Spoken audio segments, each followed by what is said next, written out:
Olá, queridas amigas, queridos amigos. Estamos esperando dar as 19 horas para começar pontualmente a nossa prática. Só mais um instantinho.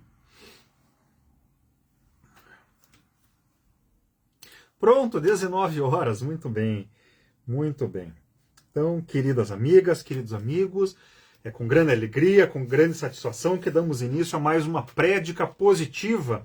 Hoje é dia 14 de Shakespeare, de 171. Shakespeare é o 10º mês do calendário positivista. O calendário positivista tem 13 meses, não é? Estamos no 10º mês, no meio do 10º mês, 14 de Shakespeare, ou 23 de setembro de 2025.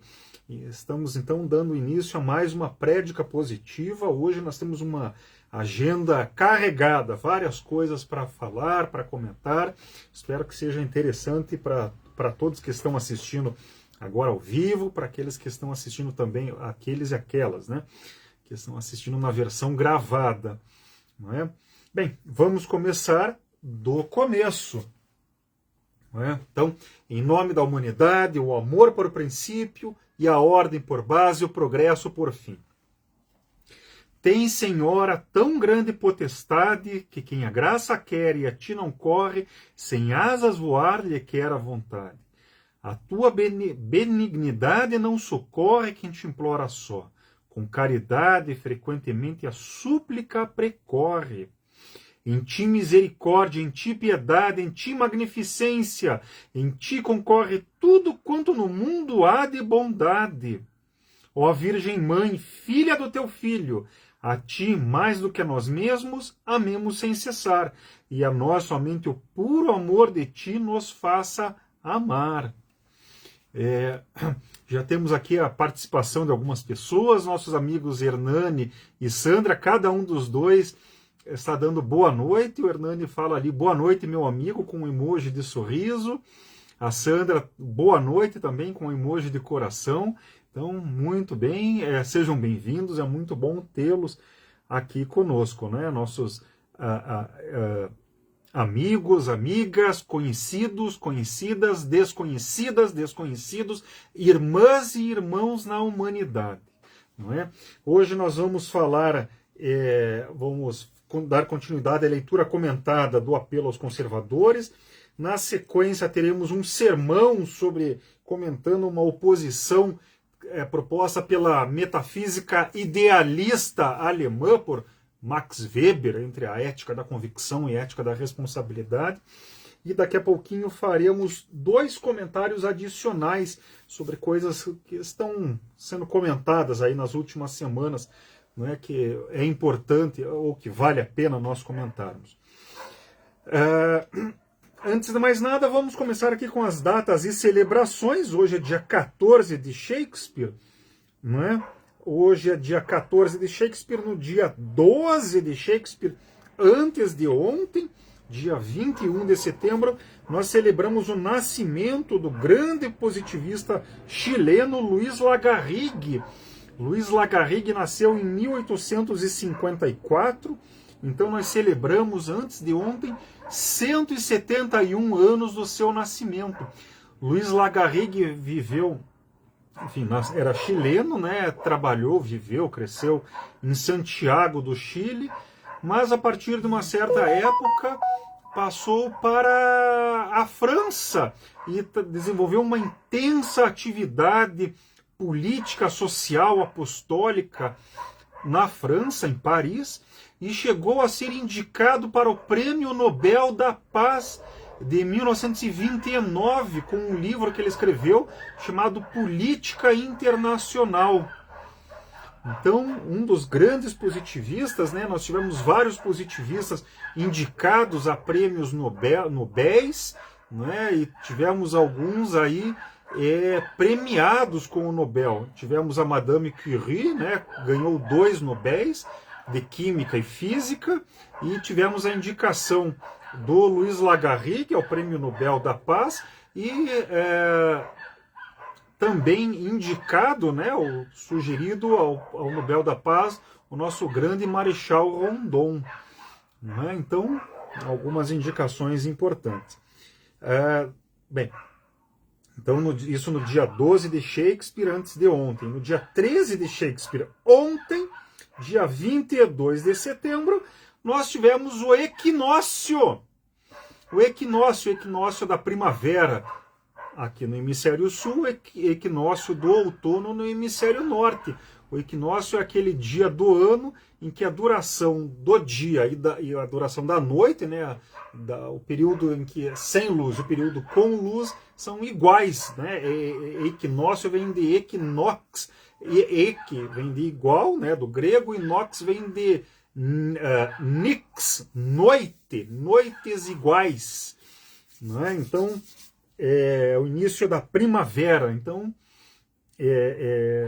estamos já na primavera aqui no Brasil, né?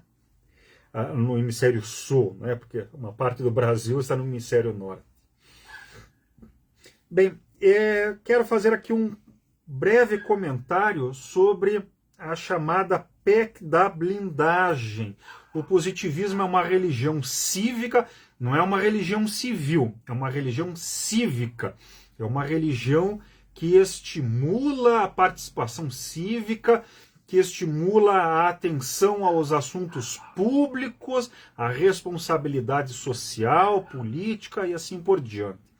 Bem, 2 semanas atrás, gloriosamente, o Supremo Tribunal Federal estava terminando o julgamento do núcleo duro dos fascistas golpistas, e no dia 11 de setembro, não é, na quinta-feira da semana retrasada, o julgamento terminou, eles foram condenados a períodos variados de prisão, de encarceramento, e o chefe da quadrilha golpista foi condenado a 27 anos e 3 meses de prisão. Em reação imediata contra essa prisão, não é? O Centrão, com os políticos que apoiam o golpismo, não é? Então os ladrões com os golpistas se uniram para ressuscitar a PEC da blindagem, a proposta de emenda constitucional da blindagem, que na verdade é da bandidagem. Estamos aqui usando esses termos com muita clareza, porque somos contra essa proposta de emenda constitucional, cujo objetivo é impedir que os parlamentares e os presidentes de partidos políticos sejam processados, aliás, sejam investigados, não é nem processados, sejam investigados por quaisquer crimes. Não é para garantir a sua atuação, é impedir que sejam investigados. Portanto, é um estímulo direto à impunidade. Não é? A PEC da blindagem é a proposta da emenda constitucional número 3 de 2021, chamada originalmente PEC das prerrogativas. Não é? Nós pessoalmente nos manifestamos em diversos momentos nas redes sociais, não é? Neste final de semana houve manifestações em todo o Brasil, houve uma participação maciça da população repudiando esta pouca vergonha, esse crime de lesa pátria, não é? É tão assintosa essa proposta, é tão degradante, tão humilhante, que inclusive políticos de direita que apoiaram muitos dos golpistas em outros momentos, muitos políticos que apoiaram os golpistas a respeito dessa PEC se disseram contrários a ela. É notável, é tão escandalosamente assintosa, tão escandalosamente antirrepublicana, que mesmo pessoas que apoiam o golpismo, são contra essa proposta.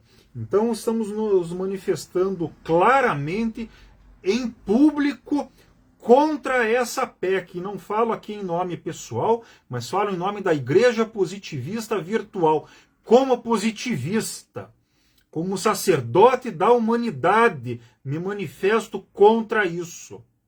O poder espiritual positivo é fiscal da política prática sem ser político prático.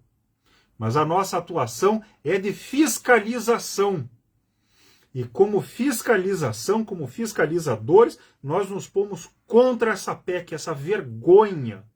Felizmente, alguns políticos, em particular no Senado Federal, já se manifestaram contra, após muita pressão. O tíbio presidente da Câmara dos Deputados, deputado Hugo Mota, após muita pressão, ele resolveu se pôr contra o andar, o seguir adiante dessa proposta, embora ela já tenha sido aprovada na Câmara dos Deputados. O Senado Federal já indicou que vai rejeitar, e os acertos para levar adiante essa proposta na Câmara dos Deputados estão sendo revertidos. Então, felizmente, isso está acontecendo, não é? Felizmente, a população brasileira, de maneira maciça, está se pondo contra, e nós aqui da Igreja Positivista Virtual também nos pomos contra essa vergonha. Vale notar que quando nós nos manifestamos contra a PEC nas últimas semanas, nós citamos uma observação de Augusto Conte que tem tudo a ver com o momento, não é? É um trecho de Augusto Conte do Sistema de Política Positiva, de 1854, no volume 4º, na página 312, né, a nossa tradução. Apesar das preocupações interessadas dos legisladores, quer dizer, dos parlamentares metafísicos, o instinto público do Ocidente não tardará a ver a publicidade normal dos atos privados como a garantia necessária do verdadeiro civismo. A publicidade normal das ações privadas, das ações individuais, familiares dos políticos, das ações que não são das ações públicas, da atividade pública.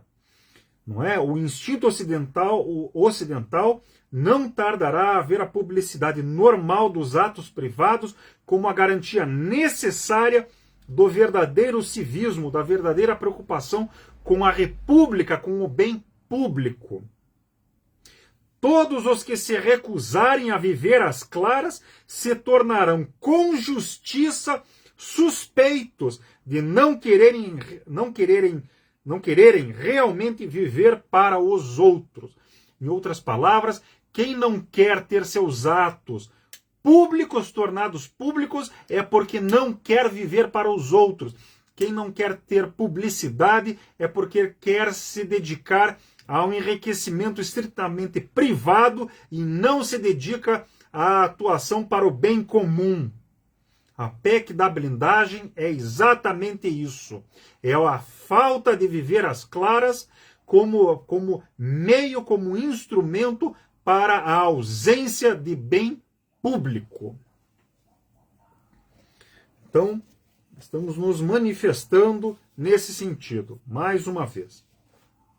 Bem, mudando um pouco o âmbito dos nossos comentários, mas ainda tendo a ver com a atuação do poder espiritual e a necessidade de um poder espiritual que se manifeste publicamente, não é? Nós queremos comentar aqui uma pequena polêmica.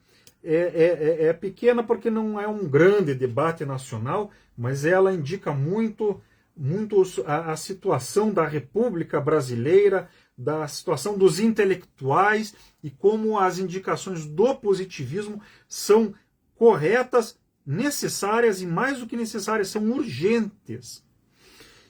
Há algumas semanas, um ex-historiador que era professor da Universidade de São Paulo, né, que é tão orgulhosa, que faz questão de desprezar o positivismo. Inclusive, esse ex-historiador também sempre fez questão de desprezar o positivismo. Não por acaso, esse ex-historiador, não é, o senhor Leandro Carnal, não é, deixou de ser historiador há muitos anos, passou a ser autor de livros de autoajuda, que, enfim, não tem problema, né? Resolveu mudar de atuação, e há algumas semanas ele tornou-se garoto propaganda de um banco, o Banco Bradesco, um banco comercial.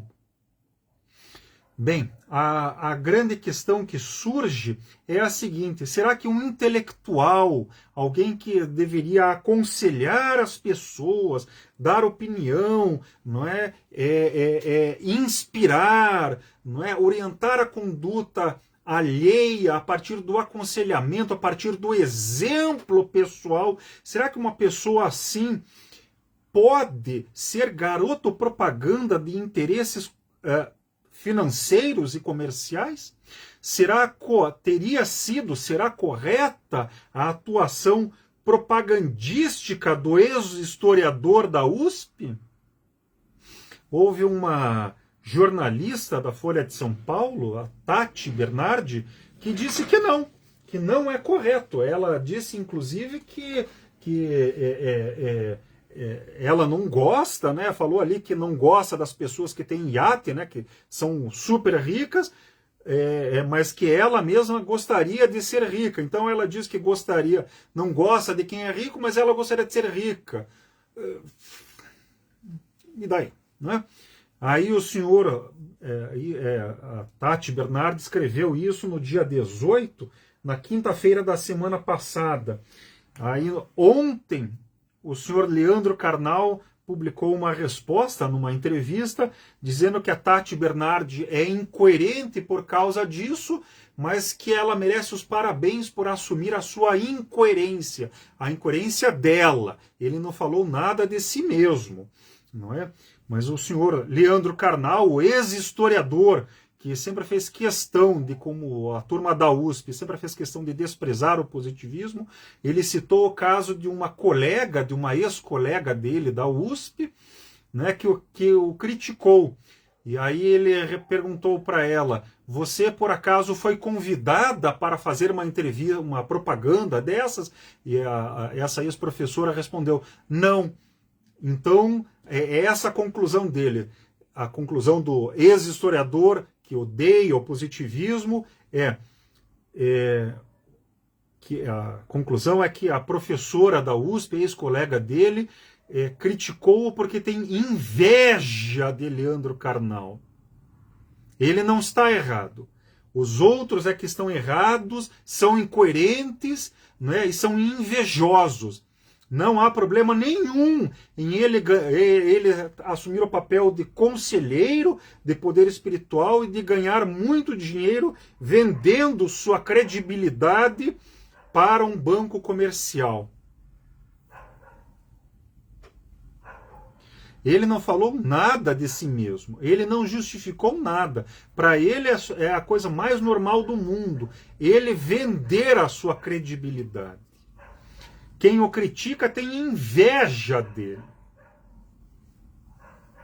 E ele chegou a dizer da senhorita Tati Bernardi, jornalista da Folha de São Paulo, que ela merecia os parabéns por assumir a sua incoerência e merecia os parabéns por assumir o desafio do autoconhecimento. É tanto cinismo nessas afirmações do ex-historiador que despreza o positivismo, como a turma da USP, de modo geral, é tanto cinismo, é tanta degradação que chega a ser chocante. Ele não se justifica, ele não explica, ele diz que o problema são os outros são invejosos, são incoerentes. Como assim? Ele não vê problema nenhum na sua atuação, é inveja alheia. O poder espiritual não pode se vender. O poder espiritual não pode se vender. Ele deveria ter vergonha, profunda vergonha. Ele quer ficar rico, ele quer ficar muito rico. Na verdade, ele já está ficando rico porque ele ganha dinheiro, salário da USP, talvez como aposentado, ganha salário do governo do estado de São Paulo como apresentador dos jornais da TV, da TV Cultura lá de São Paulo, ganha dinheiro vendendo seus livros de autoajuda e agora quis ganhar mais dinheiro ainda vendendo a sua reputação para o Banco Bradesco. Então ele quer ganhar dinheiro. Bem, as pessoas quererem ganhar dinheiro não tem problema. O problema é a maneira como as pessoas querem ganhar dinheiro. Ele não vê problema nenhum em vender a sua própria confiabilidade. Ele não assume que ele quer ficar mais rico. Não assume. Ele quer ficar mais rico e diz que o problema são os outros que têm inveja dele. Isso é o que um bom norte-americano diria. Não é? Os norte-americanos desprezam o socialismo, o comunismo, não é? Mudanças sociais porque falam da inveja. Um raciocínio muito bem norte-americano. Ele que era especialista em história dos Estados Unidos. Ele merece os parabéns. Bem, o senhor Leandro Carnal, não é, quando fala em desafio, aliás, vamos lá, vamos perceber algumas coisas. O senhor Leandro Carnal, ao dizer que o problema são os outros que têm inveja dele, que são incoerentes, os outros são incoerentes, ele adota o sofisma ad hominem. O sofisma ad hominem é uma técnica de argumentação em que a pessoa, não conseguindo discutir os argumentos, não conseguindo argumentar, xinga a pessoa. Xinga a pessoa. Então, a professora, a ex-colega dele que o criticou, ele não consegue argumentar, ele xinga, dizendo que ela é uma pobre coitada, uma Zé Mané, uma idiota qualquer, invejosa. A Tati Bernardi, ele xinga menos, ou xinga de maneira mais educada, mas xinga, ela é uma mulher incoerente. É o sofisma ad hominem. Não consegue argumentar, xinga a pessoa.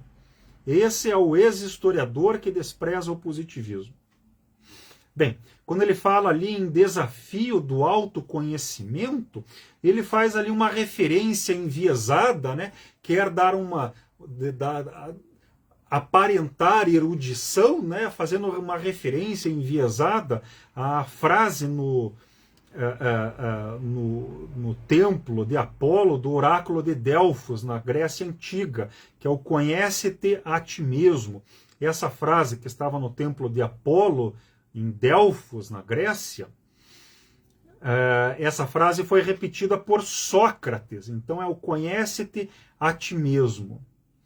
Mas vejam só, esse ex-historiador que despreza o positivismo, chamou nós positivistas de idólatras de Clotilde de Vaux. Dizia que o positivismo faz mal, né, com essa empáfia, né, com esse estilo, né, com as bravatas típicas de gente da academia, não é? Nós somos idólatras de Clotilde de Vaux, não é? Então, esse ex-historiador, não é, cita aí a frase do oráculo de Delfos repetida por Sócrates, não é? O conhece-te a ti mesmo. Bem, o autoconhecimento que ele diz que a Tati Bernardi enfrentou o desafio, né? Bem, primeiro que o senhor Leandro Carnal não enfrentou o autoconhecimento, porque ele não assumiu os próprios defeitos. Ele disse que quem tem defeitos são os outros. O problema é que não basta apenas se conhecer. É necessário conhecer-se para fazer alguma coisa com o conhecimento.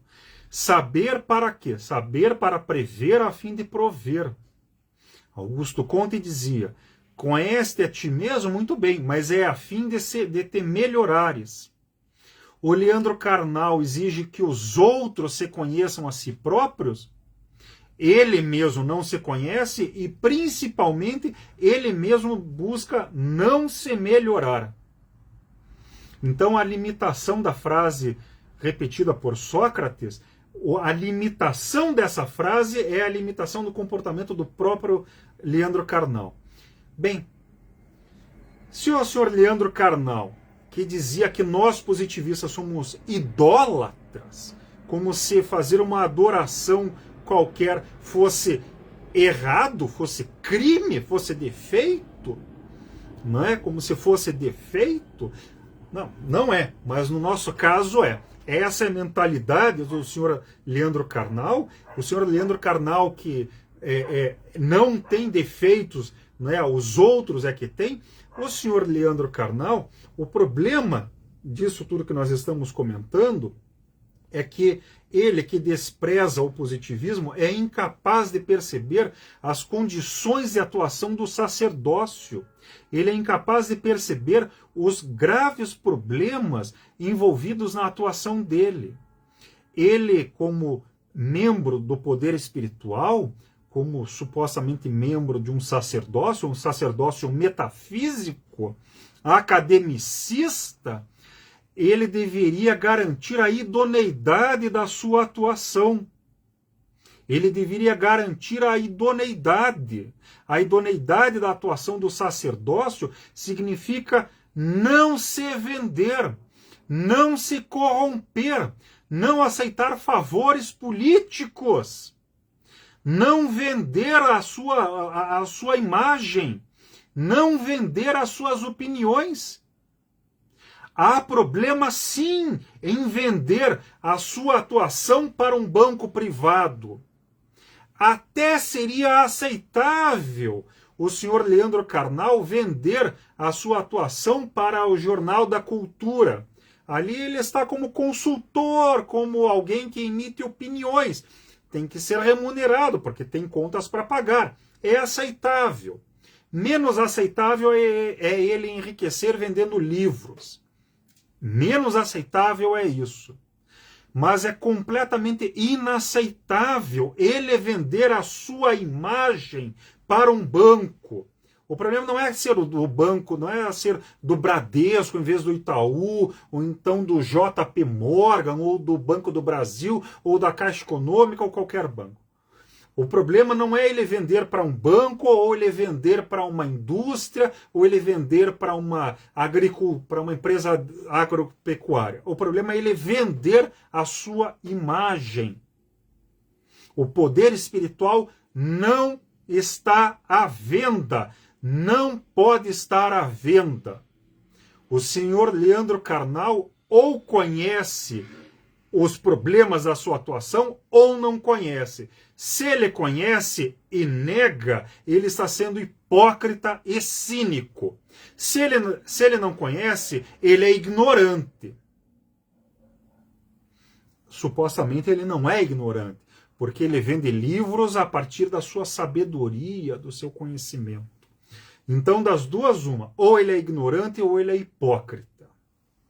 Ele supostamente não é ignorante. Em qualquer caso, a atuação dele é inaceitável. Toda a atuação dele nesse episódio, seja vendendo a sua credibilidade, tomara que tenha vendido a preço de ouro, porque ele degradou-se. E ao degradar-se a si mesmo, ele diz autoajude-se, ele se autoajudou, com toda certeza. Mas o fato é que, ao vender a sua imagem, ele degrada a atuação do poder espiritual. Ele faz mal para todas as outras pessoas, cuja atuação consiste em aconselhar. Ele degrada não apenas ele mesmo, ele que se dane, ele está vendendo a sua própria imagem, ele está se vendendo, ele está se degradando. O problema é que ao fazer isso ele degrada os outros, ele me degrada, ele degrada o positivismo. Ele que despreza o positivismo, não por acaso ele despreza o positivismo e age dessa maneira. Mas de novo, se ele quer agir dessa maneira degradante, o problema é dele. Mas não degrade o poder espiritual. Bem, então a atuação do senhor Leandro Carnal em si mesma é altamente reprovável, condenável, é desprezível. O problema, além do caso específico dele, é que ele gera problemas para o poder espiritual de um modo geral. Ele quebra a confiança das pessoas que atuam como conselheiros. Ele degrada a confiança pública em geral. Então a atuação dele, nesse caso, é péssima. Se ele se autoajuda, como ele se vende, tomara que tenha vendido por muito dinheiro, porque a degradação é muito grande. Se ele quer ganhar muito dinheiro ou pouco dinheiro com isso, é problema dele. Mas ele degrada a situação pública de modo geral. Isso é muito grave. Muito grave. De novo, não é por acaso que o senhor Leandro Carnal, como a turma da USP, da Universidade de São Paulo, de modo geral, desprezava como despreza o positivismo. Ao desprezar o positivismo, ele faz questão de desprezar as indicações de Augusto Comte, que sempre foram muito claras a respeito das condições exigidas, das condições morais, intelectuais e práticas do sacerdócio, das condições exigidas das pessoas que aconselham, que formulam e regulam e ajudam a opinião pública.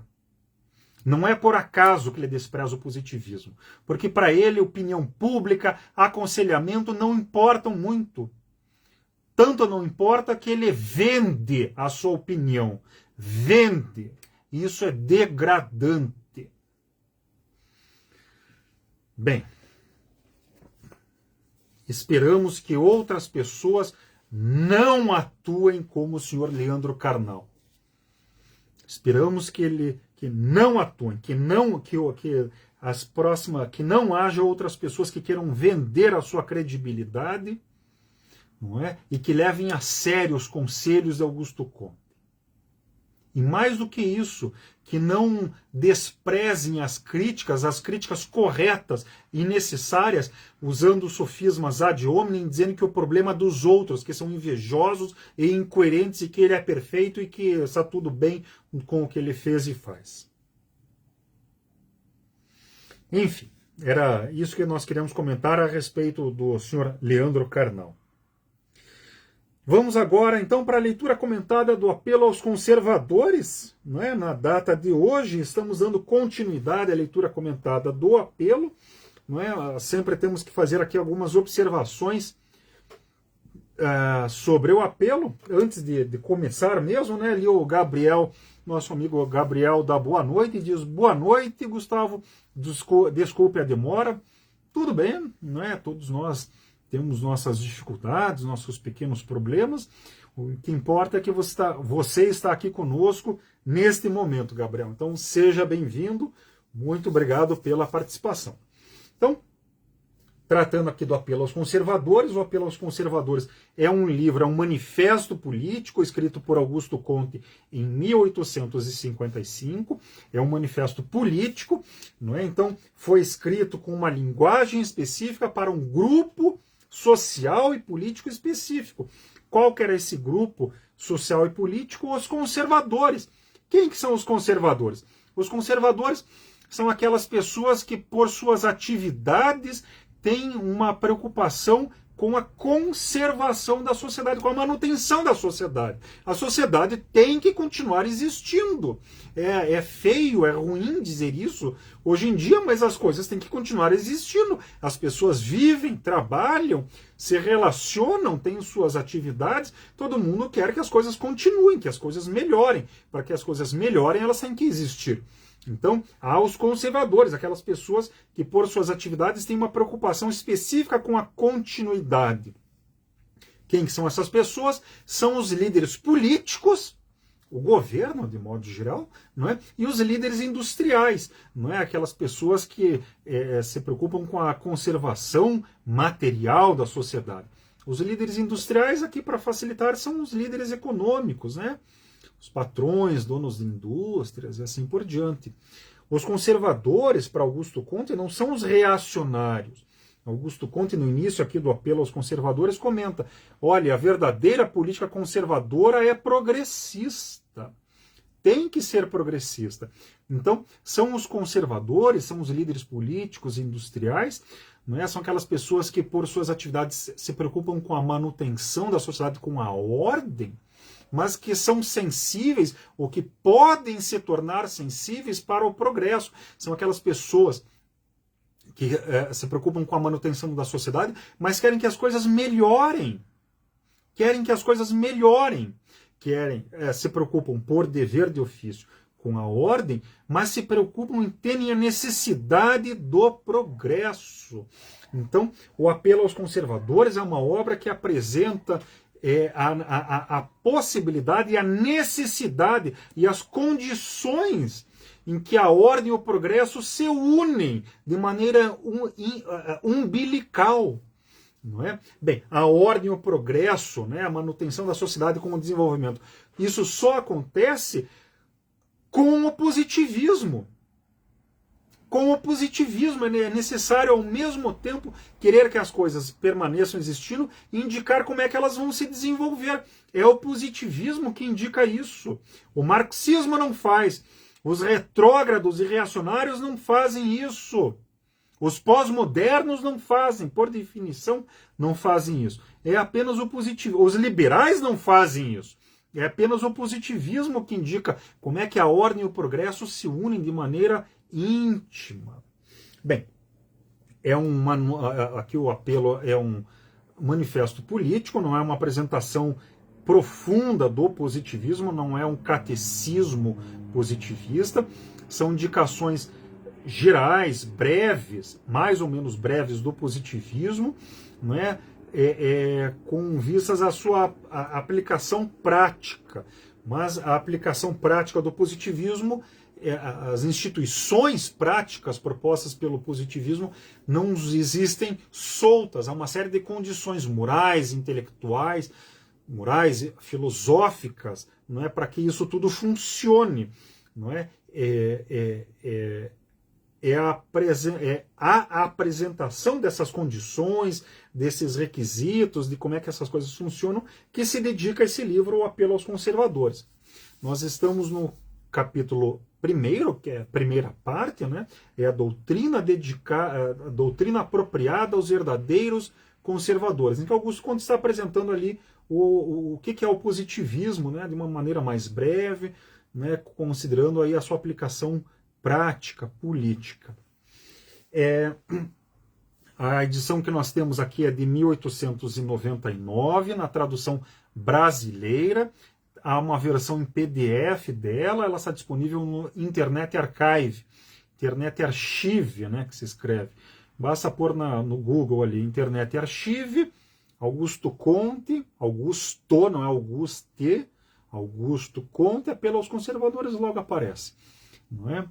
Nós estamos agora na página 67, hoje vamos retomar na página 67.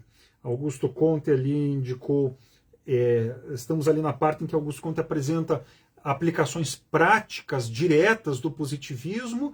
Ele vai estar abordando ali aplicações individuais, domésticas, né, familiares, e em seguida vai apresentar as aplicações cívicas, sociais. Nós estamos aqui, começamos na semana passada as aplicações familiares, domésticas, não é? Já retomaremos aqui a leitura. O Gabriel fez ali um comentário, retomando ali o comentário sobre o Leandro Carnal. O Gabriel comenta: o Leandro Carnal só se destaca porque o nível educacional e filosófico do brasileiro, via de regra, é muito baixo. Claro, outros países também têm seus vendedores de autoajuda, mas aqui nos Estados Unidos isso é comum. É verdade. Eu não acho ruim haver livros de autoajuda, né? É um apoio, né, do sacerdócio, né? Enfim, as pessoas não precisam ser todas doutoras em filosofia, não é? Então livros de autoajuda são importantes. Se a gente for pensar bem, né, Por exemplo, a Imitação de Cristo, de Tomás de Kempis, poderia ser muito grosseiramente considerado um livro de autoajuda. Não é? São livros que a pessoa lê sozinha para uma orientação pessoal, não é? Para esforços pessoais soltos, por assim dizer. Não é? Enfim. Em todo caso, obrigado pelo comentário. Interessante, Gabriel. O Eugênio, nosso amigo Eugênio Macedo, dá boa noite, aproveitando aqui os comentários. Ele acabou de postar ali que todo dia ele lê a Imitação de Cristo. Muito bem, muito bom, muito bom. Muito bom. Augusto Conte recomendava que todos leiamos, né, a Imitação de Cristo, fazendo a positivação da imitação, né, em particular trocando Deus e Jesus por humanidade. Não é? Então, muito bem.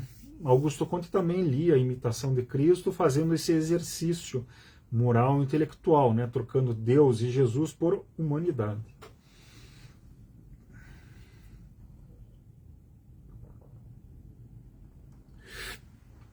Bem. O Gabriel ali pergunta se eu tenho estado muito ocupado nos últimos dias. Sim, nos últimos dias eu estive viajando, e, enfim, vários dias viajando, aí, enfim, aí não dá para postar, não dá para ter uma atividade pública, né? É só uma atividade mais pessoal mesmo.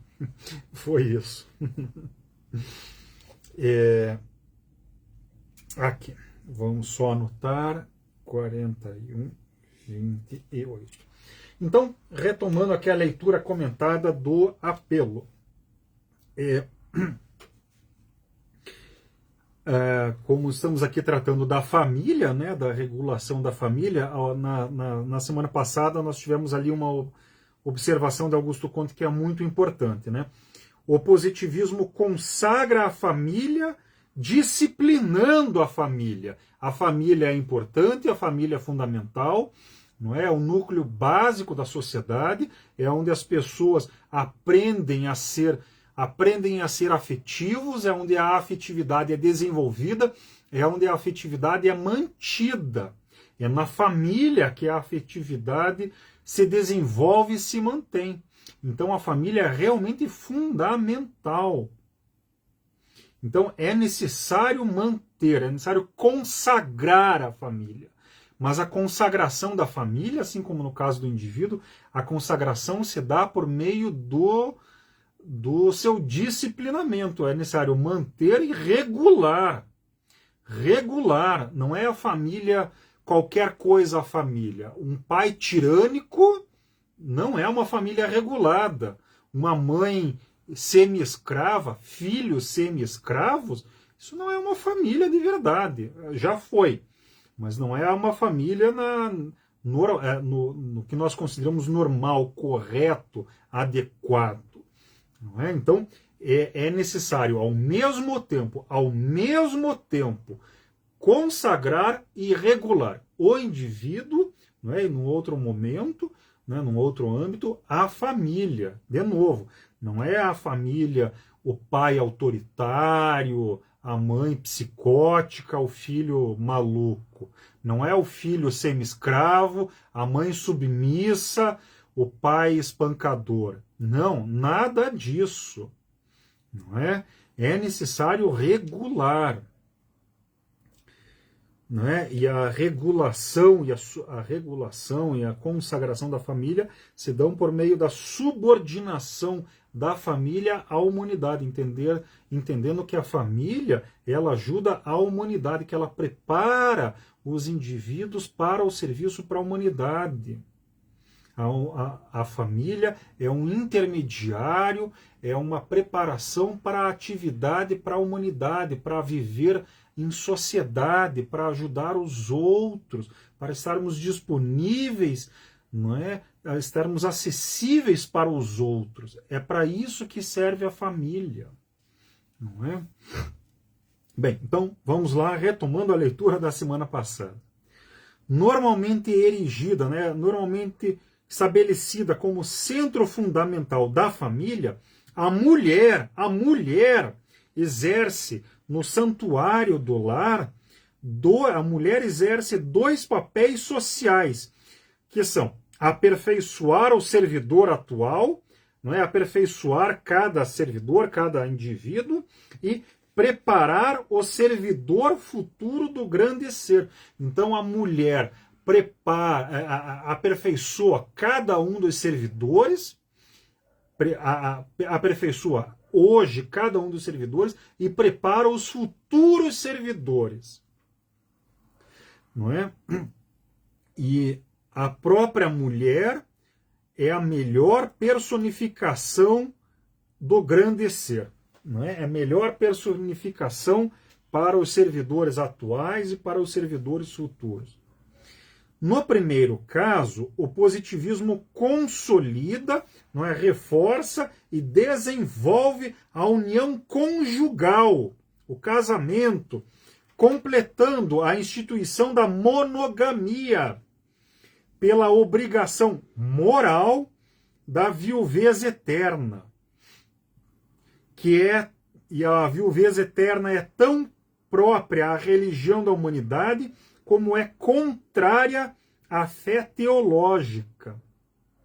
Não é por acaso que nos Estados Unidos, né, que é tão profundamente teológico, não é? Nos Estados Unidos as pessoas ficam se casando 2, 3, 4, 5 vezes. Não é por acaso que isso acontece nos Estados Unidos, porque a repulsa à viuvez eterna é tão grande na teologia, é tão própria à teologia, que nos Estados Unidos isso acontece de maneira desenfreada. Mesmo, é um negócio assustador. Basta ver filmes e seriados norte-americanos. Sem esse livre compromisso da monogamia com a viuvez eterna, sem esse livre compromisso, a santa influência da esposa acabaria quando a morte cessaria quando a morte lhe proporciona a sua principal eficácia. Em outras palavras, quando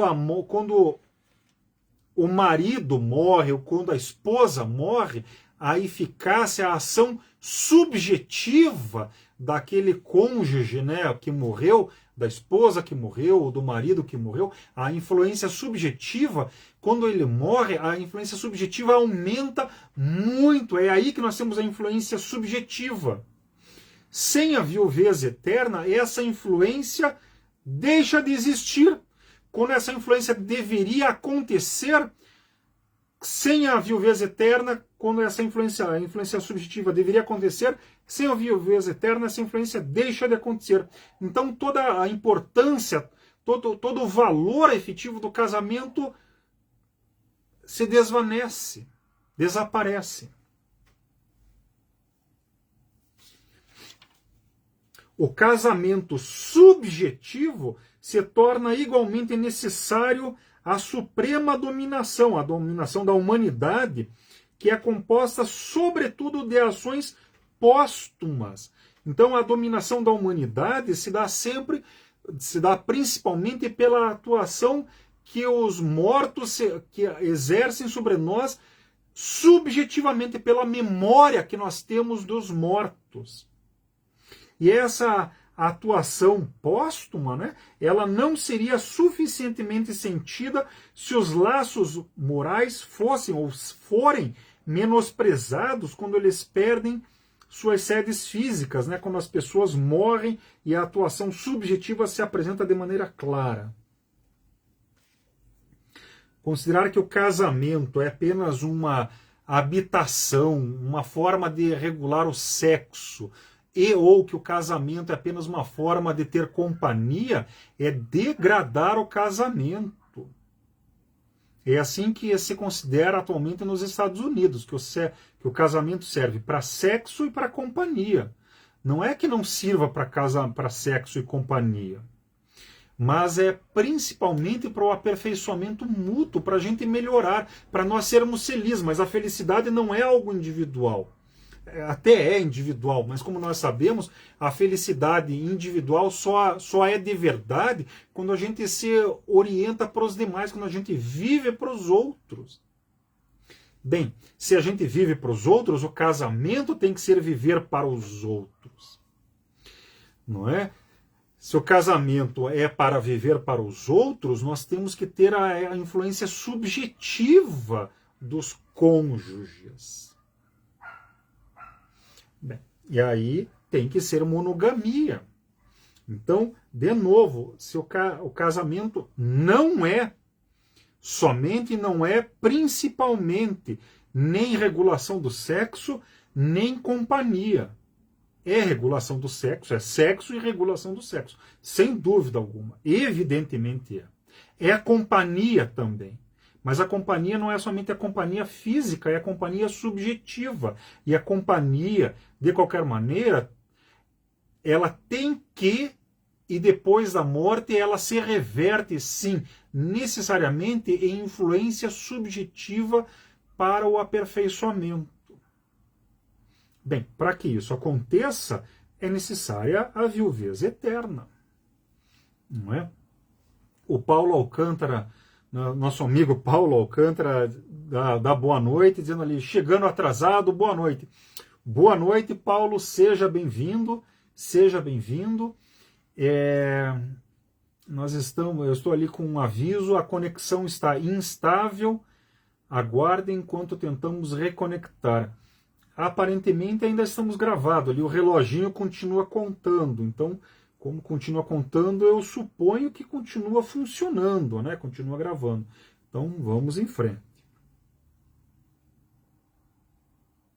Enquanto mãe, como mãe, a mulher deve sempre presidir ao conjunto da educação humana, em que o sentimento não poderia prevalecer de outro modo. Então, a mulher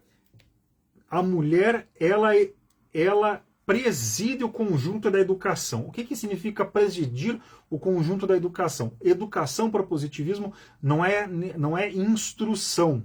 É também instrução, mas é educação, é desenvolvimento dos sentimentos. É desenvolvimento dos sentimentos e orientação para o altruísmo. Isso é a mãe, é a mulher que realiza.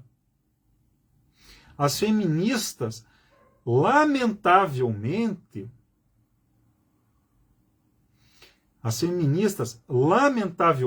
dizer que as mulheres são afetivas é reduzir as mulheres.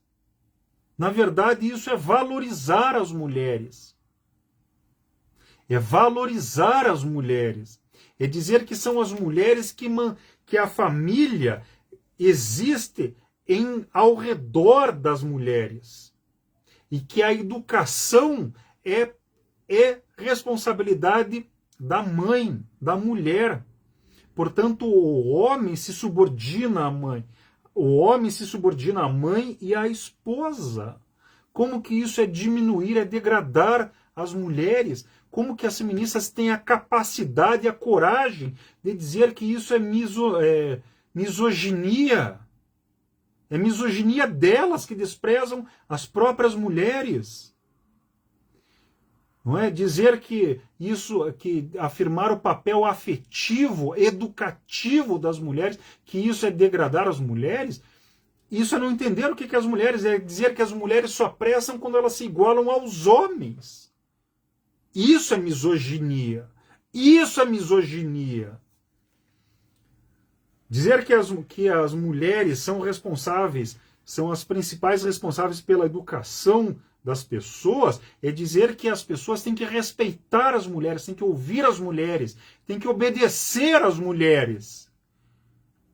Como que isso é misoginia? Como que isso é degradar e diminuir as mulheres? Só se valorizar as mulheres for dizer que as mulheres só prestam quando elas são iguais aos homens. Bem, nós positivistas sabemos, temos clareza de que não é assim que as coisas funcionam. Não é assim que as coisas funcionam. Bem, estamos aqui com um problema, dissemos que estamos ali com um aviso, né, que a conexão no YouTube está instável.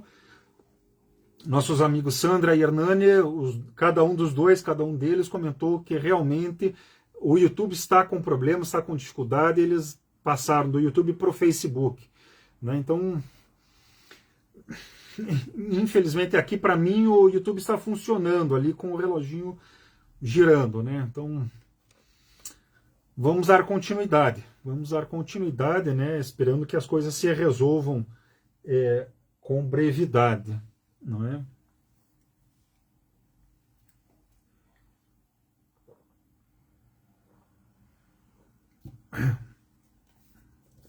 Enfim, retomando aqui a leitura. Enquanto mãe, a mulher deve sempre presidir ao conjunto da educação humana, em que o sentimento não poderia prevalecer de outro modo. Esse privilégio da mãe é diretamente incontestável em relação à primeira fase septenal, em relação aos primeiros 7 anos da criança. Nessa fase, os primeiros 7 anos, né, o seu destino é essencialmente afetivo e não deixa dúvida alguma sobre uma atribuição da qual depende todo o bom êxito da nossa preparação. Então, essa primeira fase, os primeiros 7 anos da vida de cada um, a boa educação, a educação afetiva, altruísta, generosa, cuidadosa, não é? A boa educação nos primeiros 7 anos, diz Augusto Comte, não é? Todo o bom êxito da nossa preparação, da nossa educação em geral depende dessa base dos primeiros 7 anos. E isso é responsabilidade da mãe, não é do pai, não é da babá, não é da professora, não é da tia da escola, não é da tia da creche. É da mãe.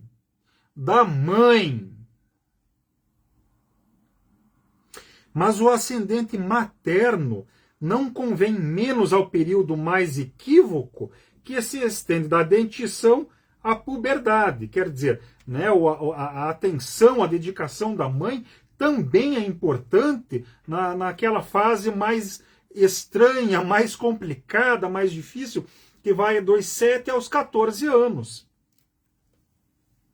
Aí começa o desenvolvimento regular da inteligência, né, a partir dos 7 anos, né? Ao mesmo tempo, né, e o desenvolvimento regular da inteligência é ao mesmo tempo espontâneo quanto aos fatos e processos de todo gênero, não é, que serão depois coordenados, é tanto espontâneo quanto aos fatos, quanto é sistemático quanto aos principais estudos estéticos, não é? Então, dos 7 aos 14, a mãe, não é, ela vai alimentando a curiosidade das crianças pelos acontecimentos do mundo, quanto vai aperfeiçoando e regularizando e incrementando os estudos estéticos das artes, das belas artes, né? Devendo os estudos das belas artes, né, consistir sobretudo em exercícios habituais, né, em pintura, em poesia, em música, em canto, não é? Esses estudos podem sempre se referir ao culto íntimo, né, a vida íntima da criança, a vida familiar da criança, não é? E esse culto íntimo se organiza então de tal maneira que a mãe pode ainda bastar para tudo dirigir, né, do 0 aos 7 anos e dos 7 aos 14. A mãe pode tudo dirigir, né, até os 14 anos, se a sua própria educação, a própria educação da mãe, preparou-a convenientemente para o seu destino, não é? A nossa amiga Sandra põe ali, compartilhou ali um vínculozinho da prédica pelo Facebook, né, porque o YouTube está com problema, está instável, paralisando, então ela fez a gentileza de compartilhar, para quem estiver agora no YouTube, para migrarem, né, agora, hoje pelo menos, para o Facebook. Não é? Agradeço muito por isso, Sandra. Agradeço muito mesmo. Vamos parar aqui. Eu sei que a gente falou pouco, lemos pouco hoje aqui no apelo, mas é que nós estamos com... vamos ter aqui o sermão, né? E eu não sei quanto tempo vai demorar o sermão, e para piorar, ainda estamos com esse problema no YouTube. Então vamos parar aqui e retomar, né, dando continuidade na semana que vem, não é? No dia 30/9. Daremos continuidade aqui à leitura comentada na semana que vem.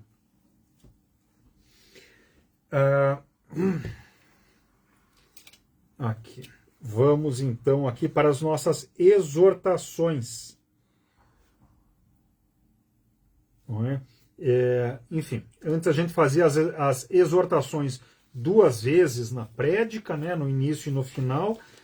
Isso, enfim, era um pouco cansativo, né, repetitivo, e tomava tempo. Então a gente mudou, né, as exortações para ficar no meio, né, falarmos uma única vez e falarmos no meio da prédica.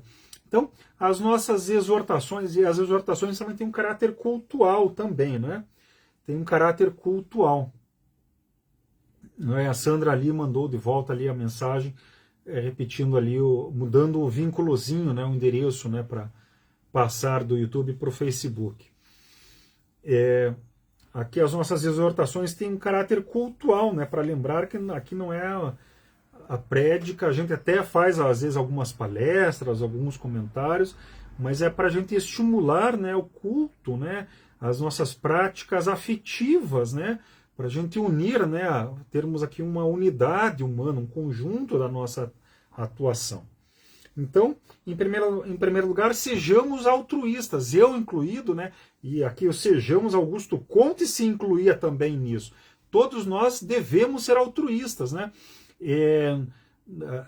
Sendo altruístas, né, nos dedicando aos demais, essa é a única forma de nós sermos felizes pessoalmente, não é? De termos satisfação dos nossos desejos, nossas vontades, nossos interesses pessoais, né? Quando a gente a gente orienta nossas atividades para os outros, para o bem-estar dos outros, nós conseguimos satisfazer os nossos desejos, as nossas vontades, né? Então nós conseguimos ser felizes e também promovemos o bem comum, não é?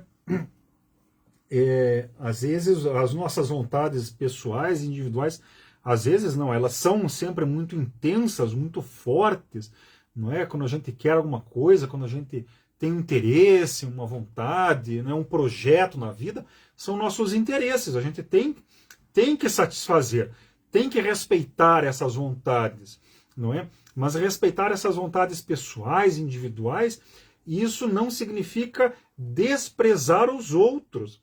É o contrário que tem que se dar. Nós temos que realizar, cada um de nós, nossos projetos, nossas vontades, nós temos que realizar, e nós temos que orientar esses projetos para o bem comum, não é? Nós temos que melhorar a vida dos outros e temos que diminuir o nosso egoísmo. Nós temos que aumentar o bem-estar dos outros e diminuir, ao mesmo tempo, o mal-estar, a miséria dos outros, não é? Ao mesmo tempo, não é? Então, nós temos que satisfazer o egoísmo e orientar o egoísmo para o altruísmo. É só assim que a gente é de verdade feliz. Só assim que a gente é de verdade feliz. Em segundo lugar, façamos as orações. A oração positiva não é oração positivista. A oração positiva é um exercício ativo de meditação. Ativo quer dizer que a gente faz coisas, a gente não se isola do mundo. Ou a gente não rompe com o mundo. A gente se afasta um pouco, mas se afasta um pouco, não é? Se isola. A gente se afasta um pouco e a gente faz coisas. É ativo. E é de meditação. A gente para para o que está fazendo, se afasta um pouquinho, se para, respira profundamente, se acalma e aí desenvolve, né, ativamente os exercícios de respiração e de lembrança dos demais, das pessoas que são importantes para nós. Não é? A gente se lembra das pessoas que são importantes para nós, a gente se lembra o que nós recebemos dela, então o que a gente recebeu dessas pessoas, a gente devolve subjetivamente. E ao reconhecer que essas pessoas são importantes e ao devolver para elas subjetivamente, não é? Nós estimulamos o altruísmo porque nós somos generosos, somos afetivos, nós estimulamos o altruísmo porque nós nos submetemos a elas, nós reconhecemos que nós somos imperfeitos, que nós precisamos dos outros para melhorar. Não é? Então nós desenvolvemos o altruísmo e nós também diminuímos o egoísmo. Nós diminuímos o egoísmo porque a gente se acalma, porque a gente respira, porque a gente se afasta dos problemas do dia a dia. E a gente também diminui o egoísmo porque a gente reconhece que a gente precisa dos outros, porque a gente controla o orgulho. Nós temos que dizer para nós mesmos, nós precisamos dos outros, eu preciso daquela pessoa importante para mim. Para eu devolver para ela o que eu recebi, eu tenho que parar de ser orgulhoso, eu tenho que parar de ser agressivo, eu tenho que ser mais suave, eu tenho que ser mais generoso, eu tenho que controlar o meu egoísmo para devolver altruísmo. Então a oração positiva, de novo, não é positivista, é positiva. É um exercício de altruísmo, de afeto e de compressão do egoísmo, de ternura. De pureza, desculpem. De pureza. Não é? Então a oração positiva é um exercício belo, é um exercício importantíssimo para todos nós. Augusto Conte recomendava 3 orações todos os dias ao acordarmos, antes de dormir, não antes de deitar, e uma pausa no meio do dia, uma pausa mesmo, né, para parar, para recalibrar ali, para se afastar das brigas, das disputas, do mal-estar, da má vontade, né, e nos lembrarmos do que é importante, do que é bom, do que é belo, do que é amoroso, do que é afetivo, né, para podermos realmente nos orientarmos para o bem comum. Somos a igreja positivista, eu sou o sacerdote Gustavo Biscay de Lacerda, nós somos uma igreja, temos os nossos sacramentos, os sacramentos são aqueles momentos da vida de todos nós que são tão importantes, que têm que ser valorizados e regulados e celebrados publicamente. Quando alguém nasce, quando alguém é adotado, quando a gente se casa, quando a gente se aposenta, quando alguém morre, são momentos importantes na vida de todos nós. São momentos importantes que têm que ser celebrados, compartilhados, regulados, não é, pelo serviço da humanidade. Esses são os sacramentos. O positivismo tem 9 sacramentos. Não é? Quem tiver interesse nos sacramentos, falem conosco. Nós temos vários canais no YouTube, no Facebook, no Instagram, nosso e-mail, que é o apostoladopositivista@gmail.com. Entre em contato conosco, né, para nós celebrarmos os sacramentos da humanidade. Bem, nossas atividades são muitas, são incessantes, são cada vez maiores, na verdade, e todo auxílio é importante e necessário. Quem puder ajudar da maneira que for, não precisa ser positivista. Quem puder ajudar, ajudem. Nós precisamos, compartilhando, dando like, dando sugestões, recomendando nossos canais, não é, compartilhando, fazendo vídeos, não é, comentando nossos livros, fazendo traduções, editando vídeos, enfim, o que puderem, todo auxílio é bem-vindo. Bem, um auxílio em particular é o financeiro, não é? As atividades têm custos, não é? Para manter os nossos canais nós precisamos de ajuda, não é? Então fazemos aí um apelo, nós precisamos da ajuda de todos com o Pix positivo. O Pix positivo tem a chave Pix, é o apostoladopositivista@gmail.com, que é o nosso e-mail. Então, ajudem, né, como puderem, e se puderem ajudar com o Pix positivo, ajudem também, não é? Com a nossa chave Pix, né, que é o nosso e-mail, né, que é o apostoladopositivista@gmail.com. Bem, vamos aqui em frente, então, né, com o nosso sermão, as éticas, né, da responsabilidade e da convicção, não é? Por que eu decidi falar aqui sobre essas duas éticas? De onde que surgiu isso? Na prédica do dia 21 de Gutenberg, não é? Na prédica de 21 de Gutenberg, 2 semanas atrás, o dia 2 de setembro, nessa prédica nós abordamos a frase: fazer o bem não importa a quem. Não é? A gente estava comentando isso e lá pelas tantas, não é? Nós fizemos uma referência de passagem. Caramba! Caramba! A transmissão no YouTube encerrou. Depois de dar muito problema, encerrou. Pifou. Vamos fazer um teste aqui.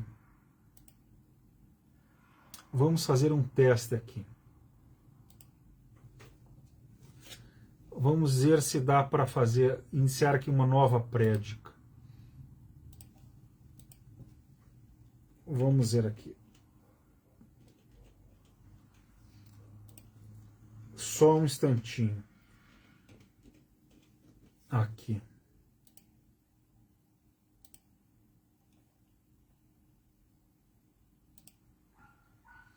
Vamos ver se conseguimos retomar aqui a transmissão no YouTube.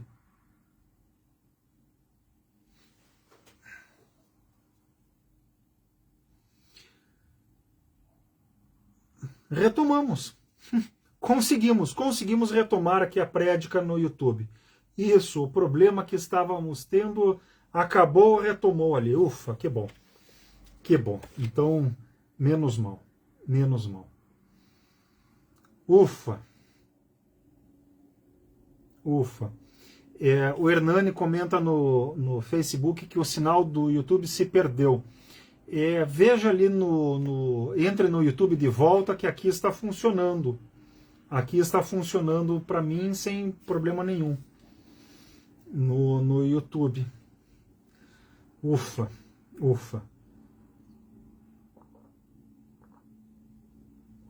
Bem, então, retomando aqui.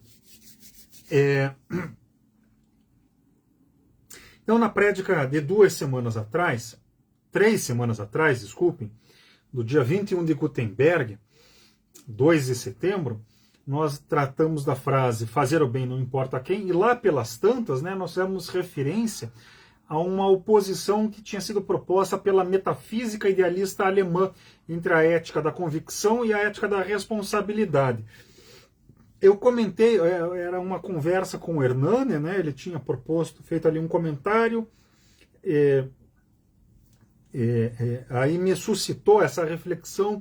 Eu falei isso de passagem, disse que nós poderíamos abordar essa oposição entre ética da convicção e ética da responsabilidade em uma outra prédica. Bem, a outra prédica é esta agora. Então, vamos tratar dela, né? Essa oposição, ela se tornou famosa nas últimas décadas, entre outros motivos, porque o nosso ex-presidente da República, o senhor Fernando Henrique Cardoso, que era sociólogo, ele citou-a várias vezes. No primeiro discurso de posse, né, ele teve dois mandatos como presidente, não é? No primeiro discurso de posse ele fez referência a ela, então ficou famosa. Mas isso foi em 94, já faz 30 anos, né? Quem é mais jovem, quem nasceu depois, essa época talvez não se lembre, mas quem já era adulto na época dos governos do Fernando Henrique Cardoso, vai se lembrar, talvez não exatamente, mas essas palavras podem estar ali próximas, né?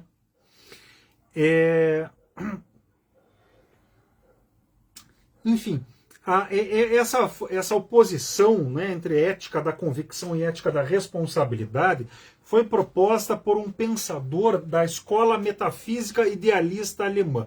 Metafísica é metafísica e é idealista, considera as ideias, em particular o espírito.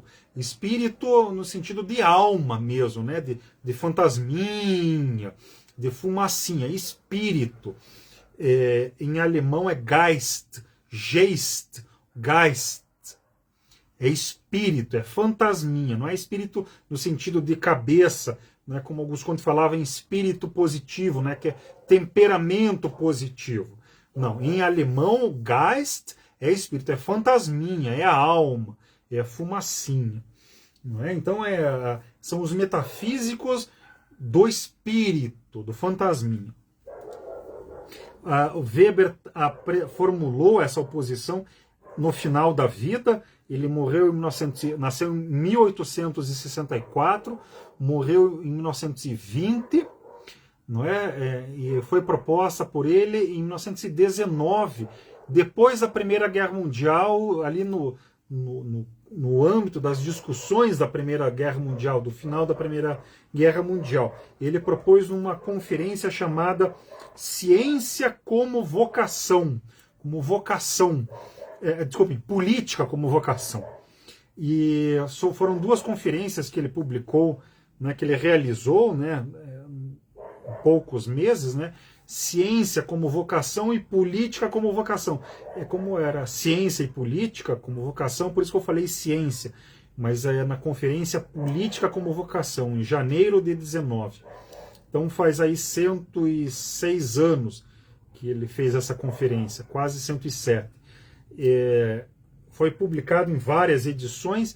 A minha edição que eu uso aqui é da editora Cultrix, né? Ciência e Política, Duas Vocações. Esse livrinho aqui é um livrinho mesmo, tem 120 páginas, não é? Isso que baixa na internet em PDF, é bem fácil. São 100 páginas as duas conferências, não é?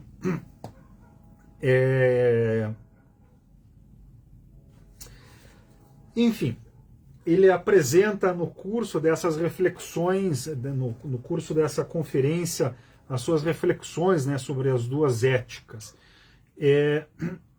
Enfim, Weber era e é, né, um dos mais importantes representantes da metafísica idealista alemã. Ele era alemão. Isso é muito importante e o caráter de ser metafísico também é importante. Vamos ver então o que é isso, né? A metafísica idealista alemã, ela separa os conhecimentos em duas grandes áreas. E essas duas grandes áreas são rigidamente separadas. Tem uma coisa de um lado e tem uma outra coisa completamente diferente, completamente separada do outro lado. São duas coisas separadas. Radicalmente separadas. Radicalmente separadas. Quase não há diálogo. Quase não há para dizer que não há diálogo entre as duas áreas. Então, para essa metafísica, de um lado há as ciências da natureza, que são objetivas e objetivistas, né? É tudo fora, olha de fora, sempre para fora. Então, quando eu olho aqui a caneta, eu estou olhando para de fora aqui a caneta. É objetivo isso. Não é? E as ciências da natureza buscam explicar a realidade. Acontece uma coisa, depois acontece outra. Do outro lado, separado, há um abismo, é outra coisa. Não adianta misturar. É outra coisa. Radicalmente diferente às ciências do espírito, do Geist, do fantasminha, não é? Da fumacinha, da alma, na verdade. Da alma, é metafísico. A metafísica é a corrupção da teologia. Então, a alma aí, o espírito é a alma. A alma, né, aquela concepção de origem grega, né, o fantasminha. Então, de um lado nós temos as ciências da natureza e do outro lado nós temos as ciências do espírito. As ciências do espírito são subjetivas, estudam a subjetividade. E quando estudam a subjetividade, o que é isso? É entender as motivações humanas. O problema é que cada um, para eles não existem sociedades, existem indivíduos isolados. Então nós não temos como saber o que os outros pensam. Nós podemos, no máximo, chutar o que os outros pensam. Então a gente tenta ver o que os outros, tenta saber o que os outros sentem. Não é? Então a gente tem os nossos próprios sentimentos e a gente palpita que os outros têm sentimentos parecidos. A gente palpita, porque lembrando que essa metafísica rejeita as ciências da natureza, então eles não têm uma concepção do ser humano, então eles acham que o ser humano tem um funcionamento parecido, esse funcionamento parecido uns dos outros, que permite que a gente ache que os outros sentem de uma certa forma, é porque acham que o espírito, que a alma é alguma coisa parecida. É isso, não é? Eles acham que o espírito é parecido, então tem ali alguma coisa que compartilha, então eles acham que podem sentir, pensar, entender o que as outras pessoas sentem. Então, enquanto as ciências da natureza são objetivistas, externas ao ser humano, não é? E buscam explicações, as ciências da alma, do espírito, buscam interpretar. O que é isso, interpretar? A gente não sabe. Se a explicação não é uma interpretação, é diferente da interpretação, e se a explicação não é uma interpretação, então o que é isso de interpretar? É assim, é chutar que as outras pessoas sentem e pensam de uma maneira parecida como eu penso e sinto. Isso é ciência do espírito. Bem, e é metafísico, porque eles põem na ciência do espírito a jurisprudência. O que é jurisprudência? É o estudo das decisões, das leis e da sistematização das decisões judiciais. Isso é jurisprudência, isso não é ciência. Pode ser científico, na verdade pode ser sistemático, mas não é ciência. E esse pessoal põe lá também a teologia, entre as ciências do espírito. Como que teologia é ciência? Então, isso são as ciências do espírito. Weber foi um dos grandes defensores dessa proposta. Não é? Tem de um lado a ciência do espírito contra as ciências da natureza. Weber foi um dos grandes defensores disso. E dizem que ele foi um grande sociólogo. Ele era contra a sociologia. Ele recusava a si mesmo o título de sociólogo. Ele desprezava a sociologia. Primeiro porque a sociologia foi uma invenção francesa, de Augusto Comte, e em segundo lugar porque Weber era resolutamente individualista. Ele desprezava a noção de sociedade. Para ele existem apenas indivíduos que se relacionam, que vão mais ou menos se batendo. Isso é sociedade. Aliás, não existe sociedade. Existem pessoas que se relacionam, que chutam o que as outras pessoas pensam e sentem. É isso que Weber considerava. Então, ele rejeitava a sociologia. Para ele havia apenas uma coleção de indivíduos, não é? E procurava entender, interpretar, na verdade, palpitar o que as outras pessoas pensam e sentem. Esse autor, com essa mentalidade, é chamado um dos grandes sociólogos. Logo, é ele que desprezava a sociologia e as concepções sociológicas, não é? E concepções científicas. Não é? Dizia que teologia é uma ciência. Enfim, então, essa é a metafísica idealista alemã. Não é? Essa é a mentalidade de Weber. Além disso,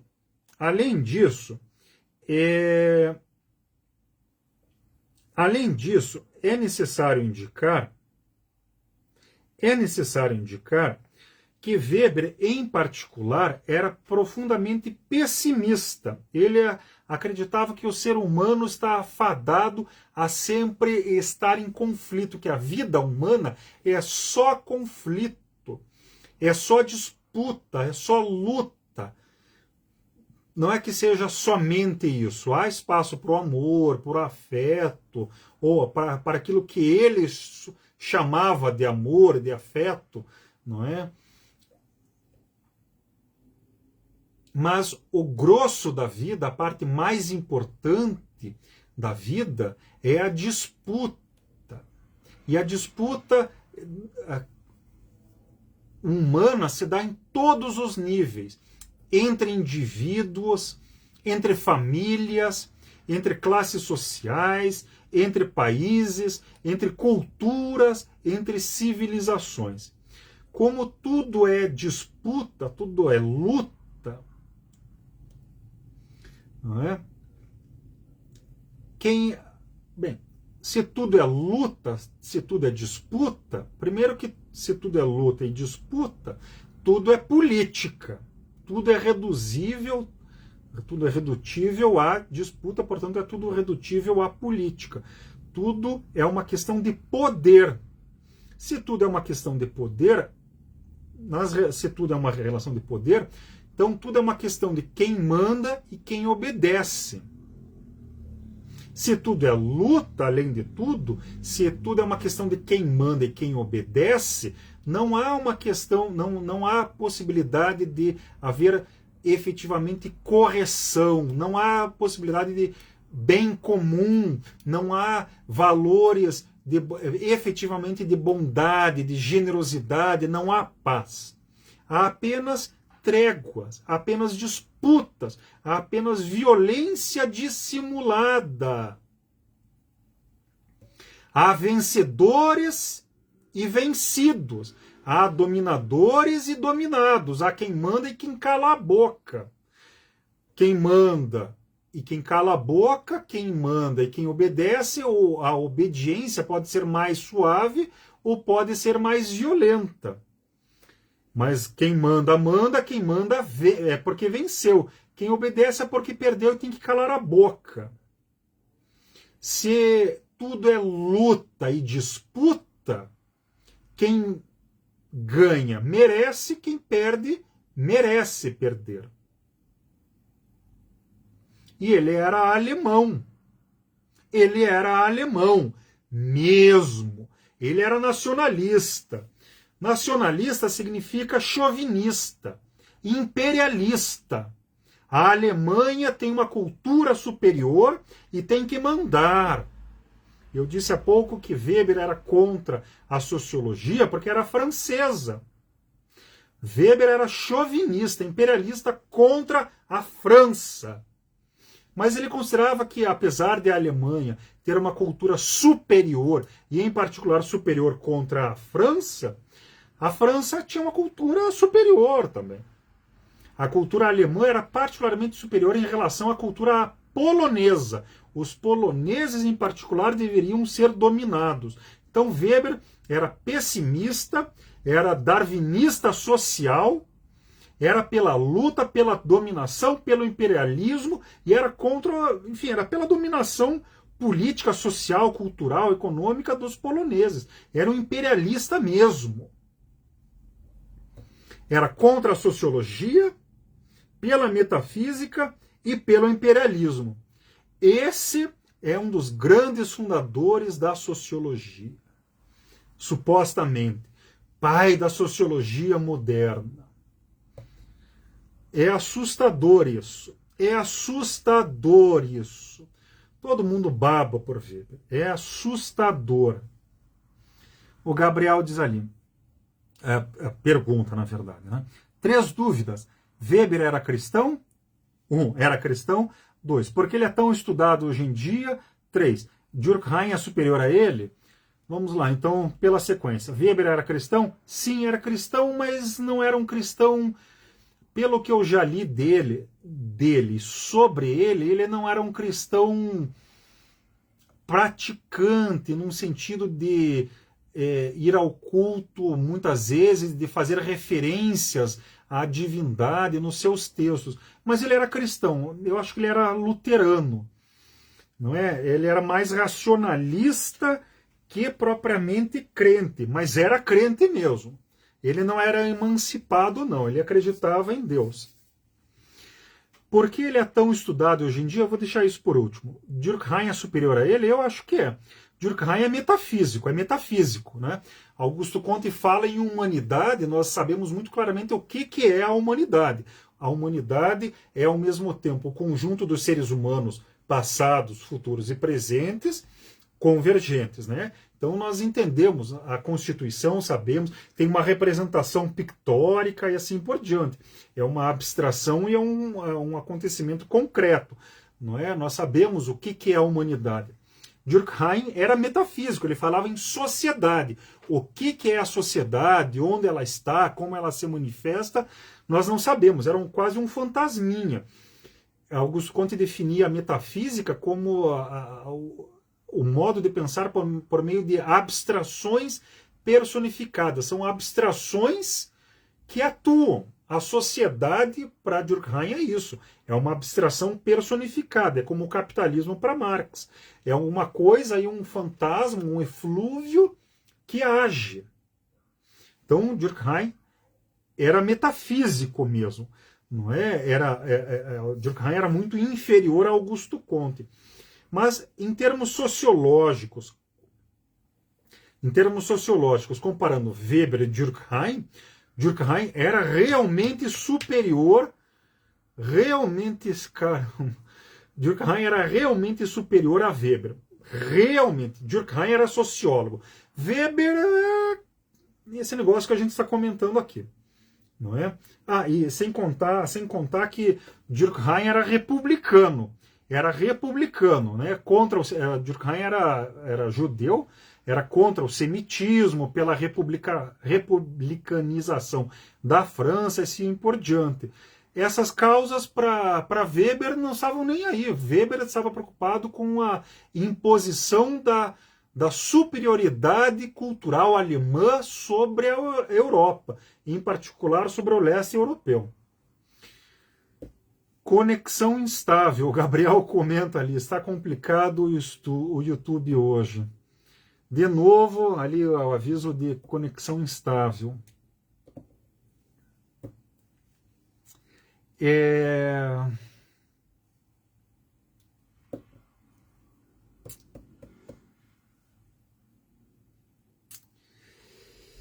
Está difícil. Eu estou aqui com o Gabriel e com o Hernani. Eu estou tendendo a suspender agora aqui a prédica, né? Estamos com esse problema de sinal.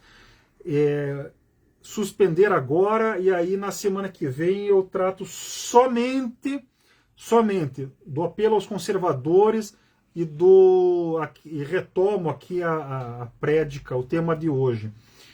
O que vocês acham? Vamos suspender por hoje e retomar de maneira melhor na semana que vem? Estou realmente perguntando. Hernani, Gabriel, o que lhes parece?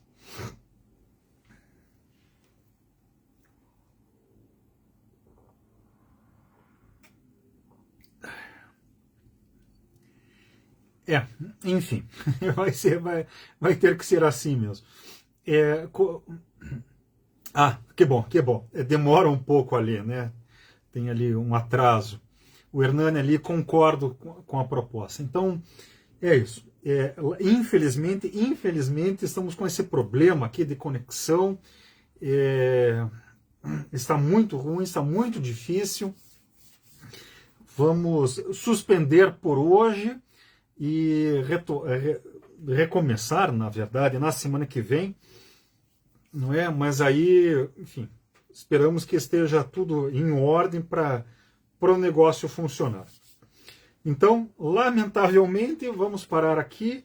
e aí na semana que vem a gente retoma. Então vamos só fazer aqui a nossa invocação final para encerrar, e na semana que vem, então, recomeçamos e aí apresentamos aqui a nossa prédica, nosso sermão sobre a ética da convicção e da responsabilidade.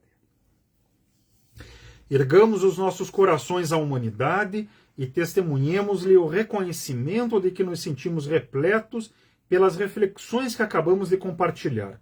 Que essas reflexões frutifiquem em nossas almas e que, ao deixarmos esta prédica, levemos a resolução de dedicar todos os nossos esforços a auxiliar em nós e nos outros a vitória contínua do altruísmo sobre o egoísmo. Rendamos graças especiais ao nosso mestre Augusto Comte e à sua imaculada inspiradora Clotilde Devaux, aos quais devemos a sistematização da humanidade e da sua sublime doutrina. Que a tua palavra de vida, ó santa humanidade, seja não somente bem aceita e compreendida, mas antes de tudo aplicada com zelo a todos os atos da nossa vida privada e pública. Assim seja. Em nome da humanidade, o amor por princípio e a ordem por base, o progresso por fim. Uma boa noite a todas, uma boa noite a todos, e até a semana que vem, esperando que as coisas estejam melhores na internet na semana que vem. Até logo!